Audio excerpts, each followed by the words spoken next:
Hey, welcome to our explainer.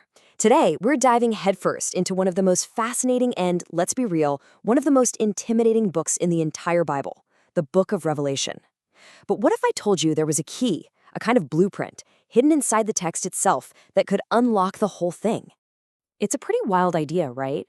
That this book, which is famous for its complicated visions and symbols, actually gives us its own outline, a cheat sheet, right there in the first chapter, to help us navigate the past, the present, and the future it describes. And, well, here it is.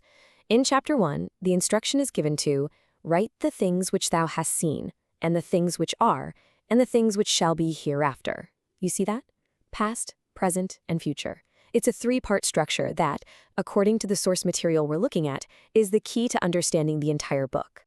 So let's zoom in on that middle part, the things which are. Now, this refers to the letters written to 7 actual historical churches. But the perspective we're exploring today argues that they're so much more than just ancient letters.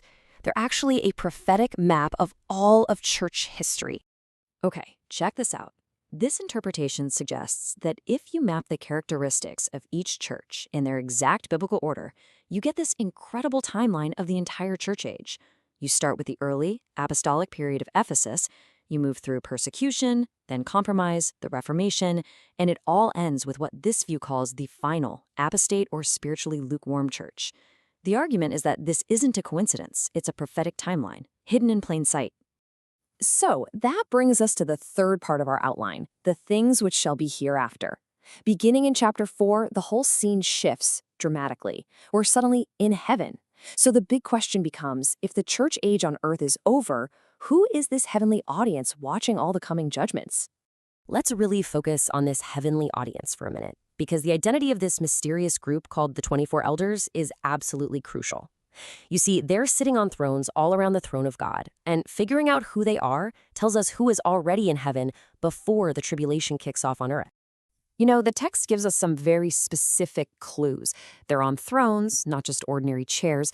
They're dressed in white, which represents righteousness, and this is critical. They're wearing golden crowns, which in the Bible signifies a reward that's already been earned and given out.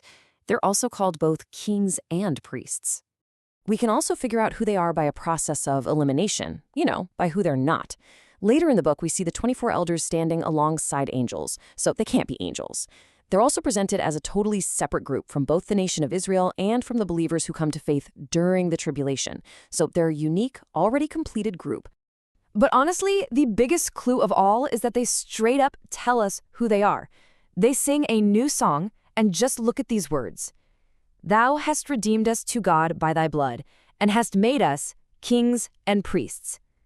According to this interpretation, that's a song of redemption that only the church could possibly sing. So, when you put all those pieces together, you get the big reveal. The 24 elders are seen as representing the church, already in heaven, already rewarded, and acting as observers to the events that are about to go down on earth. Now, their placement in heaven is a huge deal, but what's even crazier is how it connects to a surprising pattern found not in the future, but way back in the distant past. And this brings us to what's called the Jericho connection. The source material suggests that to really wrap our heads around the structure of Revelation's future judgments, we actually have to look back thousands of years to one of the most famous battles in the Old Testament, the fall of Jericho. The parallels laid out here are just stunning. Okay, look at this. Joshua's campaign to take the Promised Land. It took 7 years. Revelation describes a 7-year tribulation to reclaim the earth. Joshua sent in 2 spies. Revelation has 2 witnesses. The victory at Jericho involved 7 trumpets. Revelation has 7 trumpet judgments. There's even a period of silence right before the final assault in both stories. And get this, in both narratives, the defeated kings run and hide in caves and rocks. It's not just similar, it's like a perfect blueprint. So what on earth is going on here? I mean, why would a story from the ancient book of Joshua be mirrored so perfectly, detail for detail, in Revelation? It points to a totally different way of thinking about how biblical prophecy even works. So here's the idea. Instead of always thinking of prophecy as just a unique prediction and a one-time fulfillment, maybe we should see it as a pattern. The Jericho campaign was a real historical event, for sure, but maybe it was also a small-scale dress rehearsal, a blueprint, for the much bigger planet-wide events that are described in Revelation. God uses these repeating patterns to show us what's coming. And that just leaves us with this incredible question.